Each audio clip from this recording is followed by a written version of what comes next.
저희가 네. 거래량 표를 잠깐 보면요. 7월이 3,570건으로 올 들어서 처음 줄었네요. 그래서 네. 6월에서 7월로 넘어가면서 거래량이 조금 줄었는데 이러면서 이제 뭐 특례보금자리론이 한계에 부딪힌 거 아니냐, 뭐 네. 하반기에는 조금 달라지는 거 아니냐 이런 얘기들이 조심스럽게 나오고 있는데 막 계속 네. 5월, 6월, 7월 비슷하긴 한데 어떻게 보셨어요?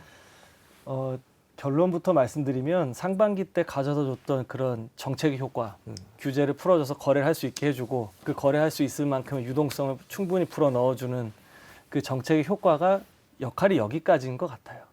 그러니까 뭐 10년 평균선에 뭐 6천 건에 못 미친다라고 하는 게 그 600건, 700건 됐던 극심했던 작년 하반기에서 그래도 일산 부동산 대책이랑 특보론이 작용을 하면서 이렇게 4배 정도 올라가는 3천 중후반 건까지 올라왔는데 사실 3월 달부터 4월, 5월, 6월, 7월, 8월에 오면서 이 4천 건 이상을 돌파하지 못하고 여기서 이렇게 좀 머물러 있는 거는 더 이상 수요가 차오르긴 좀 어렵지 않은가.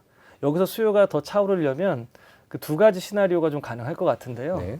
첫 번째는 이렇게 규제 완화해줬던 거에서 한 발 더 나아가서 이제는 집을 더 살 수 있게끔 규제 지역을 아예 없애버린다던가 아니면 더 큰 어떤 이제 혜택이라든지 특히 이제 다주택자를 움직일 수 있을 만큼의 임대사업과 관련된 이제 세제 혜택을 부여한다던가 해서 수요를 진작하는 방법이 그러니까 외부의 손이 하나 있을 거고요. 작용하는 게.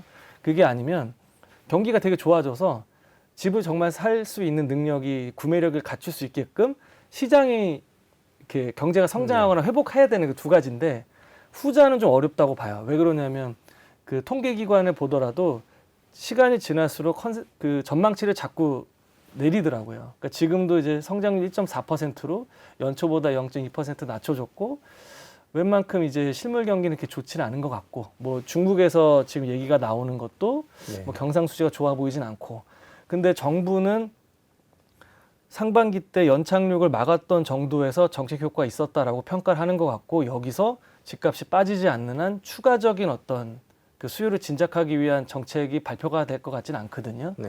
요번에 역전세를 막기 위해서 그 퇴거 이제 반환 대출이 거의 마지막일 것 같고 그리고 뭐 지극히 개인적인 소견일 수 있겠습니다만 내년에 4월 달에 이제 또 총선이 지나고 나면 또 형국이 어떻게 바뀔지 모르기 때문에 그렇다라고 보면 지금 자연적인 어떤 스케일 상에서는 나타날 수 있는 거래량이 한계치가 아닌가. 왜냐하면 6개월 이상 이렇게 거래량이 증가하는 모멘텀 속에서도 이 선을 뚫지 못하고 있기 때문에 예. 그러니까 요 정도인 것 같고 여기서 더 늘어나기는 어려울 것 같다. 네. 네, 그렇게 보고 계시군요. 저기 금리 얘기를 좀 여쭤볼게요. 지금 네. 주담대 금리가 뭐 하단이 4%를 넘고 상단은 7%다 뭐 네. 이런 얘기들이 나오고 있고요. 뭐 이제 네. 이 금리는 어떤 영향을 미치고 있고 또 앞으로 어떤 영향을 미칠까요? 네. 금리가 지금 현재 상태가 4에서 7% 구간대에 있는데 상당한 이자 부담으로 느껴질 겁니다. 네. 그러니까 지금까지는 4에서 7%라고 하는 그 주택담보대출의 금리가 그 이제 기준금리가 급격하게 올라가면서 그 변동기 구간 안에 있을 때는 이게 정점이 어디가 끝일 것이냐라고 하는 이제 공포심과 다들 그런 의문심 때문에 그 금리 수준이 체감이 되질 않았는데요. 이게 어느 정도 멈췄으니까 지금 정점이라는 공감대가 많으니까 여기서 오는 불안감은 멈췄지만 여기서 이제 쌓이기 시작하는 누적되는 여신 부담은 앞으로 굉장히 좀 커질 것으로 생각을 하고 있어서 금리가 낮아진다라는 대출 금리가 낮아져서 실질적인 구매력 감소가 끝나거나 여신 부담이 감소되지 않는 한은 집값 상승의 발목을 계속 잡을 수 있을 만한 요소로 좀 작용할 것으로 생각이 되고요. 그리고 또 한 가지가 신규 주택담보대출 금리는 좀 정책적으로 이렇게 하단을 좀 내려놓은 것도 좀 있습니다. 네. 그런데 그 뭐 자네코픽스나 이제 신자네코픽스 같은 경우는 올해 들어서도 계속 상승하고 있거든요. 근데 대부분은 뭐 고정보다는 변동을 선택하신 분들이 차주분들이 대부분이신데 대부분 이제 6개월마다 이제 금리 재산정 기간이 돌아올 때 그때는 이제 잔액 금리가 조금씩 높아지기 때문에 이게 이제 계속 쌓이게 되는 이제 그런 게 시장에서는 구매력 감소, 이게 이제 수요 감소 이렇게 좀 이어질 가능성이 좀 높지 않을까 이렇게 생각을 하는 거죠. 네. 그 전반적으로는 뭐 집값이 오르기 힘든 상황이 더 많다라고 진단을 해주시는 것 같은데요. 네.